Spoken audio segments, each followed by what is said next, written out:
Welcome in, I'm Artrus, and in this video we're going to be going over a leader that I've been having an incredible amount of fun with in green-black Brook, a 4-life leader that says under the rules of the game, when your deck is reduced to 0, you will lose the game at the end of that turn, and then activate main once per turn, trash 4 cards from the top of your deck, then if your deck is reduced to 0, set up to one of your characters as active. So with those abilities in mind, the name of the game here is we're trying to get down to 0 cards in deck as soon as we possibly can, while also accumulating a pretty sizable amount of bodies on the board that at least one of these will have multiple swings to really surprise your opponent with an explosive lethal turn. But before we go over the deck list and into any gameplay, if you're new to the channel, please make sure to hit that sub button and give the video a thumbs up. It helps out the channel so much. Thank you all for the support. Additionally, if you'd like to talk about the One Piece card game outside of the YouTube comments, make sure to join the Discord community. The link for that is in the description below. Starting off, I'm running 4 green Nami. This just looks at the top 5 cards of your deck, grabs a Straw Hat crew type card other than Nami, and then puts it into your hand, and then you put the rest at the bottom of your deck in any order. With this Nami though, one thing to note is one of the most important cards in the deck, which we'll get to in a bit, is the 8-cost Nami.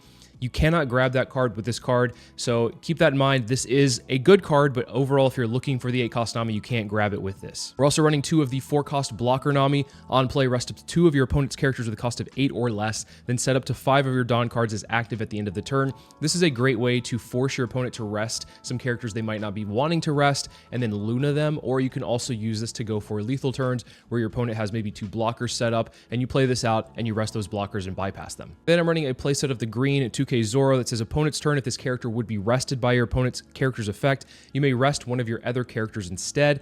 I don't think this card is necessary at 4, but I really like being able to grab a 2K off of the Nami with it, or have a potential blocker for some endgame scenarios. We'll go over some of the changes you can make to the deck at the end of the video, so stay tuned for that. But in the meantime, we're running a playset of this. Then I'm running 2 of the 6-cost 7,000 power Luffy from OP15 that has double attack, and on play, if your leader is multicolored, set up to 4 of your Dawn cards as active. Then you cannot play character cards with a base cost of 5 or more during this turn. So with this card, it's actually better in trash than in hand, and we'll go over why in a bit, but you can use this card for a couple ways to get some tempo back. You play this out, and then you can play a Luna, or you can play this out and play a blocker. So I really like this card for having some additional combo pieces, or at least combo plays to be made with this card on the field. Then I'm running 2 of the 6-cost Brook from OP15. Great card for this deck overall. It's an on-play, rest up to 1 of your opponent's cards. Could be a blocker, could be a Dawn card, could be even a leader, but activate main, you may trash this character if your leader has the Straw Hat crew type. Set up to 1 of your characters with a base cost of 8 or less as active. So with your leader ability coupled with this, you're able to get multiple swings off in a single turn on one character. The stat line here is not great. 6 for 6 isn't the best, so you're not necessarily playing this on curve. What you're trying to do is get this into your trash, so you can either use it as a counter to put it there, or obviously mill it with your leader ability. So this is actually a card I think is better in the trash overall. You're never really going to play this on curve. Then I'm running a playset of the 2K counter Sanji from OP15. Just says if your leader has a Straw Hat crew type, trash 5 cards from the top of your deck. I am using this most of the time in the end game where I'm trying to get down to 0. So if I can't do it with leader ability alone, for only 1 Dawn, being able to trash 5 cards is a very good cost to be able to get that lethal turn. Along the same lines as Sanji, I'm running a playset of the Spoils 2K counter. On play, trash 3 cards from the top of your deck, and then activate main. You may trash this character. If you have 15 or more cards in your trash, give up to 1 rested Dawn card to your leader or one of your characters. This is one of the cards where I might play this a little bit early on to be able to further fill up my trash. I don't like playing the Sanji early on, but this one is not awful because you do get a little bit of return. Getting that rested Dawn attached to a leader or character can sometimes come in handy. Then one of the main engines of the deck is the 2-cost Chopper. It's an on-play, trash 3 cards from the top of your deck, and then activate main. You may trash this character. If your leader has the Straw Hat crew type, add up to 1 Straw Hat crew type character card other than Chopper from your trash to your hand. So with your leader ability constantly milling, with this milling, and with other cards also milling your deck, you are able to grab a lot from your trash. You have a lot of options. It's a really refined searcher, being able to pretty much grab anything you mill out into the trash. So you have a lot of options with this. Oftentimes, if I don't have a good option in trash or something that will hit a curve in trash, I'll usually just keep this on the field and then mill until I really need to pop it. But usually you'll find something pretty early on, so you don't have to worry about this sitting on the field and potentially getting removed by some kind of effect. What's really nice about this card is if you find one of them, you're pretty much set for the game, because you can usually find your curve from then on out, being able to find either the 5-cost Pirate Docking, 7-cost Luffy, or the 8-cost cost Nami, which we'll get to in a second. But all of those cards are searchable or grabbable with this 2-cost chopper. Then I'm running 2 of the 2-cost Zoro blocker. If your Straw Hat Crew type character other than this character would be removed from the field by your opponent's effect, you may trash this character instead. Sometimes this comes in handy, especially if you're going against green where maybe they have a 9-cost Shanks or anything that just has a blanket removal like Raigo or something like that. This card can come in handy. Otherwise, your characters are pretty hard to remove, other than maybe obviously your 6-cost Luffy, because the other characters buff their costs up, so it's naturally hard for your opponent to really remove those. But this card is good for some of those unique situations. Next up, I'm running 2 of the 3-cost 4,000 power Morgan's blocker. It's an on-play draw 2 and trash 2 from your hand. I stumbled across this tech while watching a content creator that mains Brook, I believe by the name of Sentinel. And so I was looking for a blocker or a nice little piece to be able to fill up my trash while also protect myself, and then also potentially hit a very specific curve on 3. And I saw that they were running this card, and so I tried it out, and I think it's a really good addition to the deck. It is one of those pieces that you don't necessarily need, but when you do have it, it can help you in a pinch. Then I'm running 3 of the Pirate Docking 6. It's a 5-cost 7,000 power character that says this character gains plus 6 cost, and you may trash 3 cards from the top of your deck on play, and then play up to 1 Straw Hat Crew type character card with a cost of 2 or less from your hand. So oftentimes what you're doing early game is playing this chopper, finding the Pirate Docking 6, and then on 5 or 6, you play the Pirate Docking 6, play out the chopper again. You're continuously milling with all of these effects. You're getting your trash rather full with the chopper, the Pirate Docking 6, and your leader ability. And then of course with this bringing this out, you can then find either a Luffy for the next turn if you're going first, or a Nami for the next turn if you're going second. Pirate Docking 6 is a very important card in the deck. However, when you're running it at a full playset, once you get past your 5 or 6 dawn turn, I find this card rather bricky in hand. So as a result, I've reduced it down to 3. I still am able to see it enough times to be able to play it on curve, but that's really the only time I want to be playing this anyway, is on curve. But if I see it past curve, in hand, I'm not happy. In trash, I'm okay with, but we have solutions for it if it is in hand. Then we're running 4 of the 7-cost 7,000 power Luffy. It has a really big wall of text here that says, each of these effects are activated based on the number of cards in your trash. If you have 10 or more cards in your trash, this character's base power becomes 9,000, and this character gains plus 10 cost. If you have 20 or more, then your leader's base power becomes 7,000 during your opponent's turn. That's a very big clause here. And then if you have 30 or more cards in your trash, this character gains an additional 1,000 power. This is the best card in the deck and exactly what you're looking to be able to combo your leader ability with. The reason this card is so great is because you are very susceptible to a lot of 5k pokes. Being able to be run down early is a problem with this deck. With this card, we're really trying to get that 20 or more cards in the trash so that your leader becomes a base power 7,000 on defense. It makes it really tricky for your opponent to try to push lethal. They're either going to have to invest Dawn on characters that are not 7,000 power or higher, meaning that they are not playing bigger characters, or they just bypass a turn and allow you to at least catch up a little bit more or further your board state at that point. And then the other star of this deck is the 8-cost 6,000 power Nami. It's an on-play if your leader has the Straw Hat Crew type. Play up to 1 Straw Hat Crew type character card with a cost of 7 or less from your trash. That character gains rush during this turn. So as you can see, we have a lot of cards that are 7 or less that are going to be able to be played off of this. I believe that the best card to bring out at all times would be the 7-cost Luffy, because it's just a powerhouse, and if you can get a couple of them stacked onto the field, then you're going to really overwhelm your opponent, as I mentioned. With this card, if you're able to go first and you play this on 7, and then you play this Nami on 9, and then you bring out another Luffy, you're swinging for like at least 2 9s, and potentially even a 7 if Pirate Docking 6 is still on the field. So as you can see, a lot of swings start accumulating very fast. With this Nami, I usually don't need too many of them. Anywhere from 2 to 3 is enough to close out a game, usually 2 to establish the 7-cost Luffy, and then a third one to play this Brook to really close out the game from there. But this Nami is definitely the MVP of the deck, being able to grab pretty much anything from trash and play things out from there. What's also nice about this is it's pretty easy to get back. If you're on 10 Dawn and you haven't seen a Nami yet, but one is in trash and you have a chopper in hand, you can play the chopper down, grab the Nami, and then play the Nami out and play something off of that as well. An additional card that is really good to play off of this at times is the 6-cost Rush Luffy, or I say 6-cost Rush Luffy. It has Rush. Once you play this card with Rush in it, it's really hard for me to convince myself to play it normally afterwards, because it just feels so good to have a Rush double attacker that can swing from upwards of 11,000 power because you're getting 4 of it back, but you can also be flexible with that as well and play other things in the meantime. Then we're running 2 Dead Man's Game, a 1-cost event that says main, you may rest 3 of your Dawn cards, rest up a total of 2 of your opponent's characters or Dawn cards, so just a great way to go for lethal. And then obviously the counter there is plus 3,000 to your leader, but leader only. Then I'm running 3 Luna, just a really good card to have in this meta if your opponent goes very wide. Sometimes you can just get beat down pretty easily by that. Purple NL is a great example. That deck is very hard to pilot against. Having Luna in your arsenal is a great way to answer some of these decks that go very wide, and maybe you'll start to feel overwhelmed with, and then have the Luna play down, and you can buy yourself a turn from there. Otherwise, I'm just ignoring my opponent's board and hitting face every turn anyway, so we're just trying to get that tempo back in our favor if they have gone a little too wide. And then I'm running 4 of the Swallow Bond on Avant. Now, this card might be controversial at running at 4, but I really want to see at least 1 to 2 copies in a game. When I was running it at 2, I was milling all of them and I never saw it, and sometimes you can become very bricked up, especially if you have a Pirate Docking 6 in hand, or this Luffy in hand, or even the Nami, or maybe you're running a Luna and you don't have a deck that you can really Luna. Getting cards out of hand I think is important to fill up your trash, but also potentially have something to bring back with this Nami. So if you have a Pirate Docking 6 or this Luffy in hand and you don't want to just play them outright, you can always pitch them with the 0-cost event and then bring them back out later with the 8-cost Nami.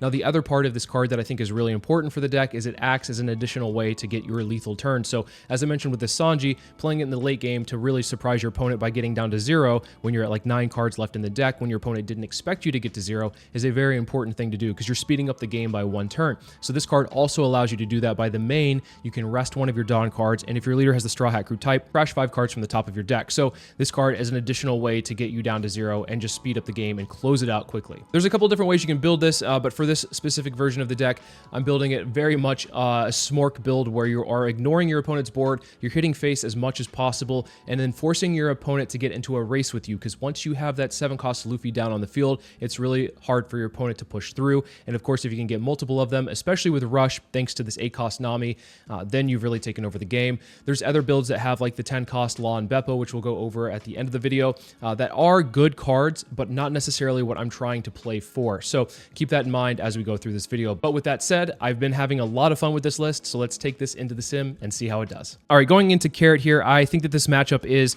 very free for us, and so this will be a very good demonstration of how this deck is supposed to operate. We have a very good curve. We have a Nami on 1, a Chopper on 2, a Pirate Docking 6 on 5, and a Luffy on 7. So we are seeing our perfect curve here. So at least we'll be able to potentially demonstrate what this deck is able to do without having any obstruction to what we're trying to do here. So really good for us.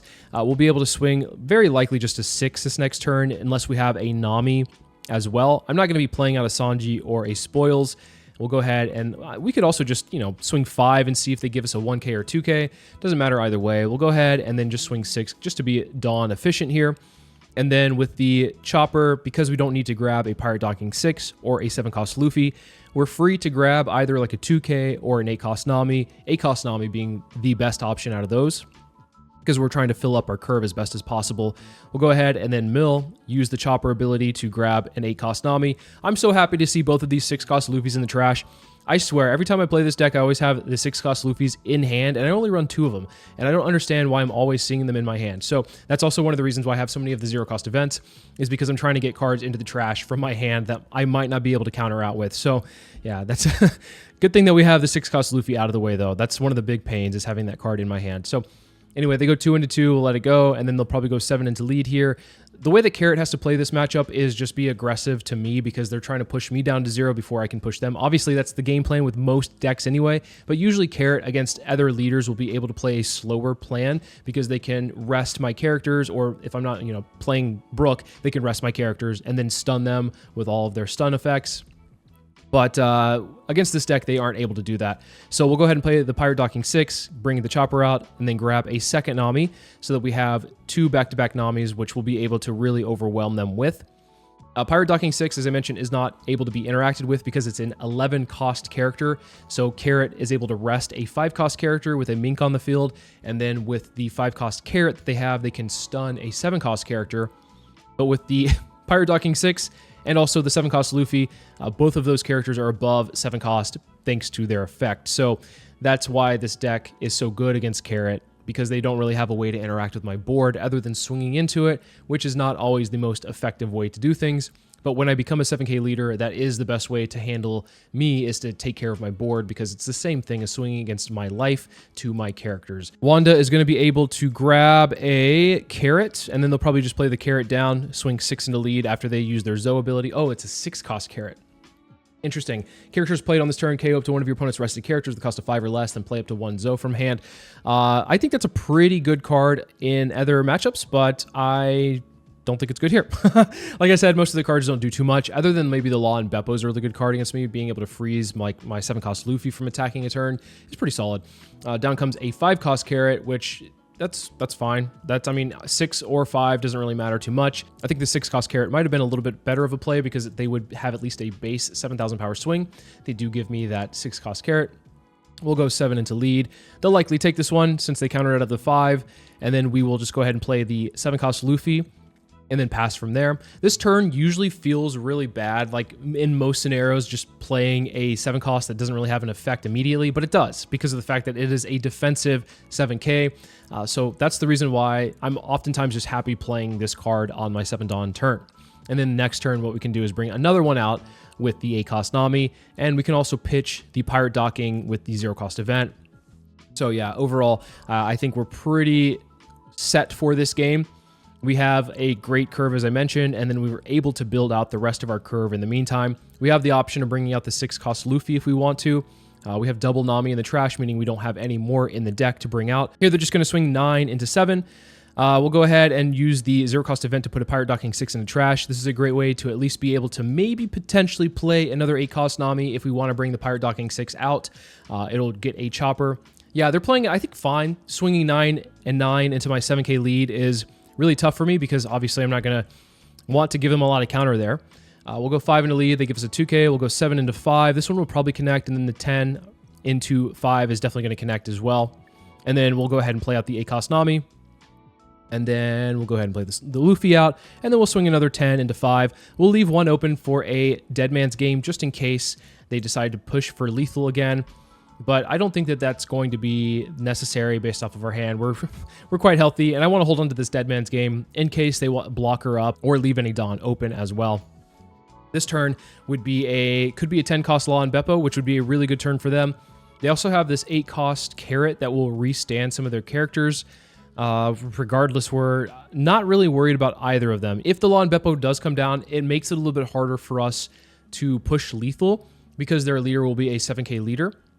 And they could use their Zo ability to restand a Dawn and then swing 7/7 with the 5-cost Carrot and their leader. Down comes Law and Beppo as expected. They'll freeze one of the Luffys. They're swinging 6, which is not right. They should just put the Dawn underneath the Carrot or just swing 8 with their leader. I think probably 7/7 is slightly better because it's just 2 cards out of hand. I don't want to go down to 0 life, especially with the Law and Beppo established on the field. So we'll give them a 1k counter for that 7k swing. And then if they swing this Carrot as well, we'll go ahead and give them the other Nami. And then we'll probably just play out the 8-cost Nami. No reason why other than to, I guess, get the 6-cost Brook established. Although, that's a tough one. Like, we will kind of want to push as hard as we possibly can. Yeah, this one we're just going to go ahead. We're at 31 in deck, or 31 in trash. We'll go ahead and give them a 1k here. We have 7 left in the deck. We actually potentially just close out the game here as well with a couple of big swings. But I don't want to play it like that just yet. So let's go ahead and play it a little bit smarter. We'll just poke them down 7 into lead with Nami, 7 into lead with Pirate Docking 6. Then we will go 10 into lead with the Luffy. And then if they let this one through, then we're in a pretty good spot overall. 10 into 7 means that they have to give us 2 2Ks. If this one connects, then we're actually just pretty easy to go for lethal there. Do I want to go for lethal? I think I just want to play it slow one more turn. I think we're okay with that. Let's go ahead and play out the other Luffy. Since they took that 10, they might take another 10 here. And if they don't, if they counter out of this one, I think we're in a pretty good spot to survive regardless. Even if they rest my remaining Dawn, I have the 0-cost event. And yeah, they were bricked up at that point. So it's all right to play it a little bit slower because we could close it out the next turn. All right, into Croc here. I'll take first. And I think this hand is pretty solid. We have a Nami Searcher to potentially find a Chopper. There he is. We are passing up a Pirate Docking 6, which is unfortunate, but maybe we can find another one along the way. We do have a pretty nice trash, having the 7-cost Luffy and the 8-cost Nami. All we need is the Pirate Docking 6 to be able to effectively get both of those out of the trash. They are grabbing an 8-cost Croc with the Miss Valentine, and then Miss Merry Christmas being able to just draw a card off of the KO is nice for them. We'll swing 5 in a lead here. We'll use leader ability and then use the Nami to see what we can get. Maybe we can get a Pirate Docking. There he is, or there they are, and then we'll play the Chopper out, and I guess we can just go ahead and grab a Luffy for the next turn afterwards. so that we can go 5 Pirate Docking 6, 7 Luffy, and then the Pirate Docking 6 will play out the chopper, grabbing the A-cost Nami so that we have our curve set up. We'll go ahead and take that hit. We don't mind going down to 2 life because once we establish the Luffy, we're able to at least effectively counter out for a lot of 1k hits, or rather 7 to 7 with a 1k instead of giving them cards right now. They're just going to go ahead and play out the Mr. 5 gem to get a draw 2, trash 1. We'll swing 5 in the lead, see if they want to block this one. Maybe they are worried that I'm going to do something, but they could just take the hit because they are, 5 life. Why not? We'll go ahead and play out the Pirate Docking 6. We have enough choppers in the trash. We also have a lot of Namis in the trash as well, which does hurt. If we can find one more naturally, we're in a pretty good spot. I'm happy with having 2 Namis. Usually don't need more than that. We'll go ahead and pitch a Brook just to put it in the trash. And then if they want to swing Mr. 5 gem, go ahead and be my guest. Looks like that's the case. We'll take that hit, go to 7, or go to... I'm 7-pilled brained right now because I'm playing out this Luffy this next turn. We'll go to 2 life. We'll go 5 to 5. We'll go 7 to 5. And then we'll play out this Luffy after we mill ourselves. And now we are a 7k leader.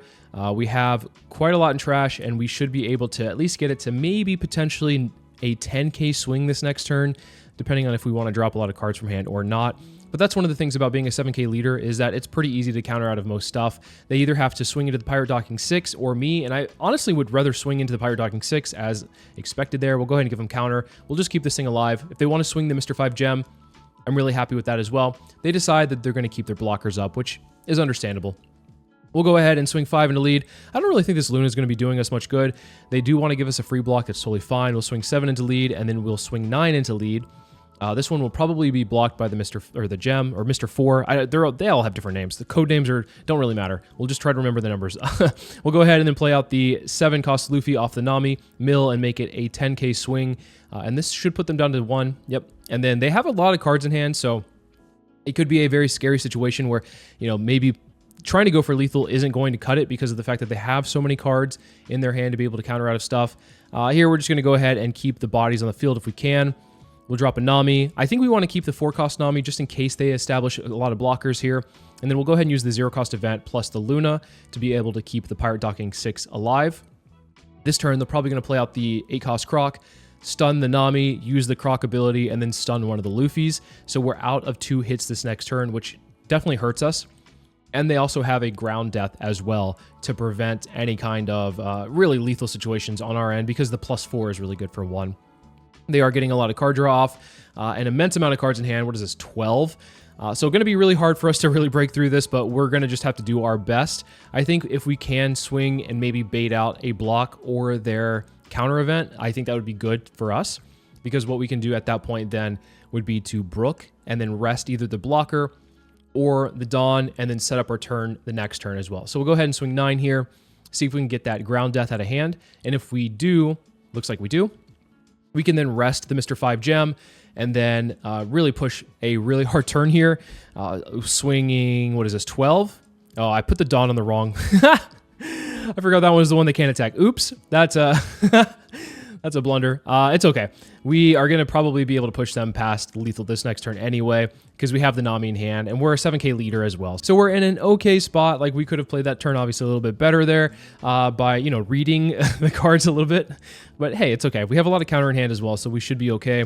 Let's go ahead and give them 2 2Ks here because I don't want them to swing really large after this one. And we are still okay with the amount of cards we have in hand. If we need to drop the Nami, we will. We'll go ahead and take the 11, another 2k out of trash, one of the reasons why we run so many 2Ks. And then they swing 10 here. We'll go ahead and just give them the 2-2. And it looks like they didn't have that many actual counter in hand afterwards. So we would have been able to push through based off of that. So nice for us. Into Sky Island Luffy, I think that this matchup comes down to if we see a Luna or not, because this board goes very wide. We cannot interact with it. Not that we want to. We're just going to go face most of the time anyway. They chose to go second, and I actually kind of like this hand because of the fact that we can put a Pirate Docking 6 into the trash with the Morgans if we need to. We can also put the Luffy in the trash as well. Point being, we need to be able to find a chopper pretty quickly because the Pirate Docking 6 being able to play a chopper is going to help us out tremendously. They are able to find a Zoro, which means that this hit is kind of for nothing anyway because they're probably going to heal up next turn with the Zoro unless they want to go ahead and counter this one. So they don't. They take the Shura hit, or they take the hit, get the Shura out of life, and then get a 2k Nami to replace the one that they played. We'll fill up the trash a little bit. We are not finding a chopper, unfortunate. We'll go ahead and put a chopper and a pirate docking 6 in the trash. So that way we can get the chopper back out with the pirate docking 6 we have in hand. And then that one will grab an 8 cost Nami because we already have the 7 cost Luffy for curve.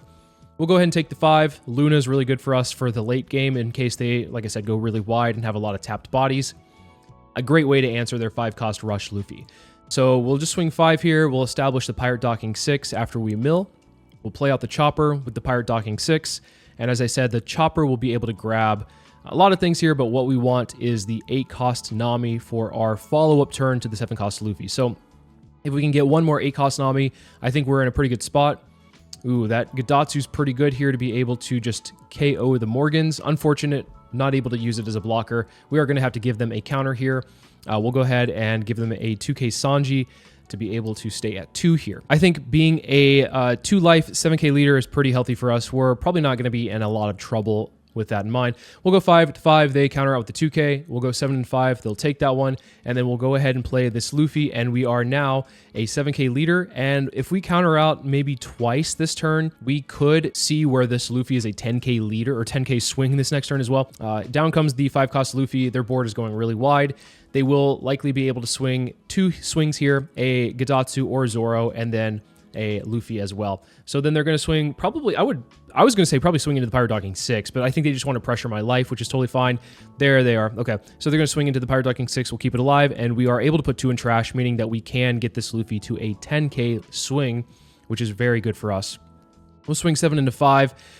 They give us counter as well, so they are going pretty low in hand size. We'll go ahead and mill, swing 10 into 5 here, and then we'll play out the Nami, and we'll swing another trigger, another Shura trigger. That's pretty good for them. Like I said, though, we'll go ahead and, it doesn't change our game plan, swing the Luffy another 10 into lead here as well. Now, this could be a situation where they are able to play the 10 cost rush it now because they are on 10. That would be a pretty solid play for them. But that doesn't mean that they're going to really crack through too much because they only have 2 swings to be able to swing into my board. Or I guess 3 swings with the 10 cost NL. This could be an interesting turn, depending on how they play it out. But for them, they might want to just distribute their Dawn across the board, swing 7s as much as possible, because they only have 5 cards in hand. So, you know, I am actually looking pretty counter light. It looks like they are going to be able to just take care of some of this stuff. I don't mind the pirate docking 6 going down. I just don't want them to try to go lethal to my face here. We're going to take some hits, maybe try to pressure them or like force them to like put more Dawn onto their characters. We'll give them the 1k there. And then we want to keep this Luna available. We also have an option to play the 6 cost Luffy to establish one more body. I think we'll go ahead and give them a 2k. And then if they swing with this Luffy, we're going to go ahead and take it.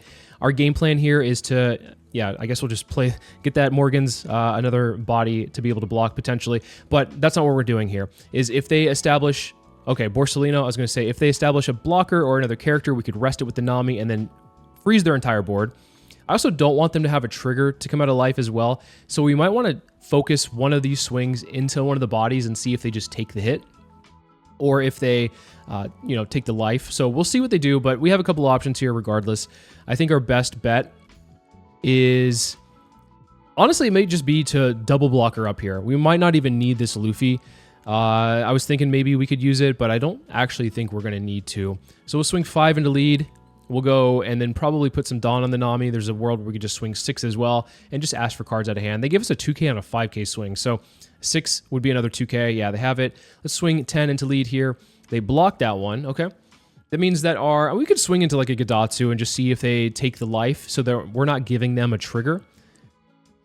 They let it go. Wow. Okay, so I think they're playing it, I think, okay. I would say that maybe that was like, I didn't need to do that, but I wanted to at least force them to make a decision where either they take the life and we're not giving them a trigger, or they, you know, lose the body, I suppose is fine. We'll go ahead and then just play out double blocker and then freeze their board, meaning that they only have one potential swing to get through unless they have another 5 cost 7,000 power Luffy, which we should be able to get rid of or block both of them. The only way they can get through this right now, or that I'm worried about them getting through this right now, is if they have the unblockable event that they can put on their leader. But most of the Sky Island Luffy builds are not running that right now. And even if they are, it's usually only a one of. So they either have it or they don't. And also, they might have 10 cost to Nell, but it doesn't do them any good because they can't heal off of it either because they're at 2 life. We can just close out the game this next turn. And that's, yeah, looks like all she wrote because of the fact that there was no way for them to really be able to crack through this board with the 2 blockers there. All right, going into Moria, we're going to be going first, which is really good for us. We have a Nami on 1. If we can find a Pirate Docking 6 or a Chopper, we're in really good standing here. We don't have any of those in the trash. It's fine. Let's see what we can get off the Nami. I guess we could grab a 2K off of it. We're not really happy about any of those options. Seeing 2 Luffys go to the bottom also isn't great for us, but that's fine. We should be okay regardless. We just need to find a Chopper and a Chopper soon. We have one in the trash. If we can find a Pirate Docking 6 here, we're pretty good. We'll go 5 into lead, and I think we might actually just go another 5 into lead with the Nami. I don't care if there's any triggers that come out of life. Eventually, my 7K leader will be really hard for them to crack past. They do give us 2 1Ks there, so that's actually really good for us. They go ahead and swing into the Nami, get rid of it, that's fine. This turn will probably be a 4 cost of some sort. That's usually what they have in their deck. There is a Chopper. We might actually just have to play this out next turn. It's a Zoro. Okay, interesting to see. We have a Nami, which will grab... well, there's the Pirate Docking 6. We'll go ahead and just grab a Dead Man's Game because we don't, at this point, need to be able to play Pirate Docking 6.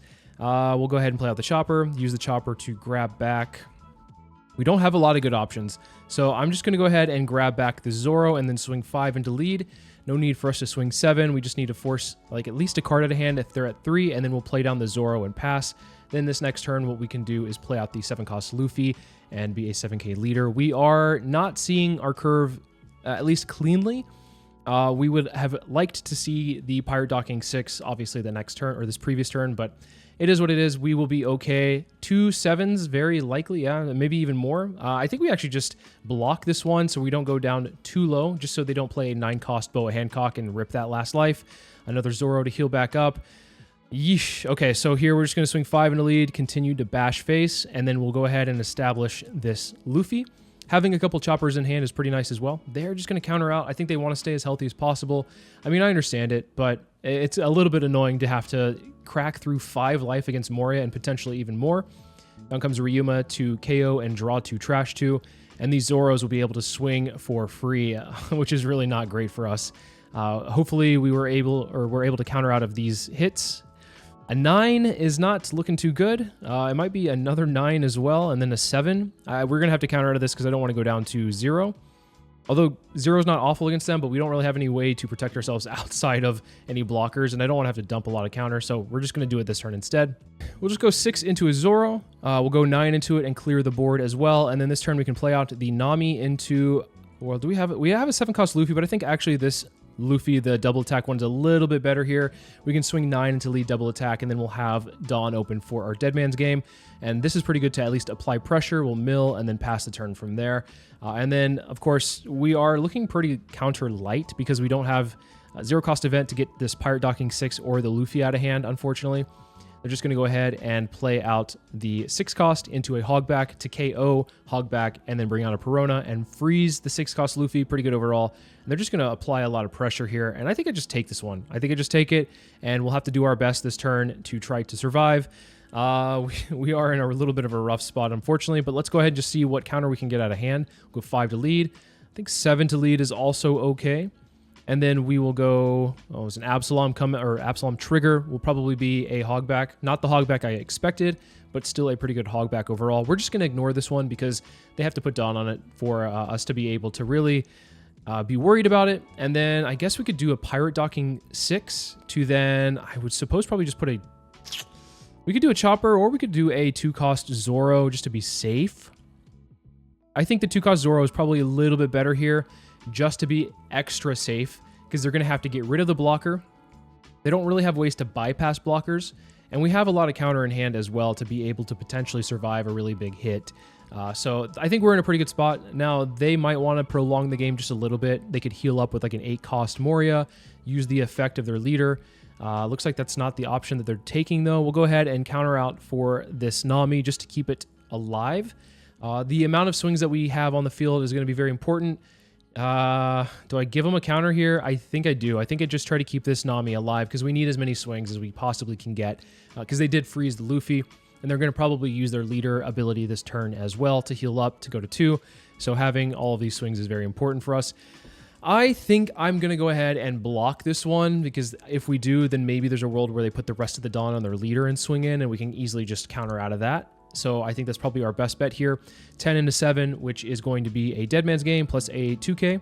We could also do double Dead Man's Game in case, but I think we're pretty low on life anyway. Or not life, we're low on life, but low on the deck size. So we'll swing 7 into the lead. They give us a 2 and 1. We'll go ahead and another 7 here. This one should connect. And then, of course, the 9 that we're going to provide from our leader, if barring they don't have a trigger that will heal them, we're in a pretty good spot to just close out the game with this Luffy. We'll go 15, and then we could have milled and then swung another 15 there. So pretty strong lethal against having this Moria be at 5 life for so long. We had some pretty close games there overall. I mean, that's, I guess, the point of the deck, is you're going to have close games, because if you are pushing yourself down to 0, you kind of have to close out the game regardless. I definitely think that some of the games were won off of heavy lifting due to Luna, which, of course, that's just the point of the card. And then other times we were able to at least do our full combo and be able to show off what we can actually do with this deck, which is very nice to be able to do that. But let's go over some of the additions you can make to the deck besides the ones that we have here on screen. I was trying out the 6-cost Luffy for a little while. It's a 6-cost 7,000 power character that says once per turn, this character cannot be KO'd by your opponent's effects. And then when attacking, you may place 3 cards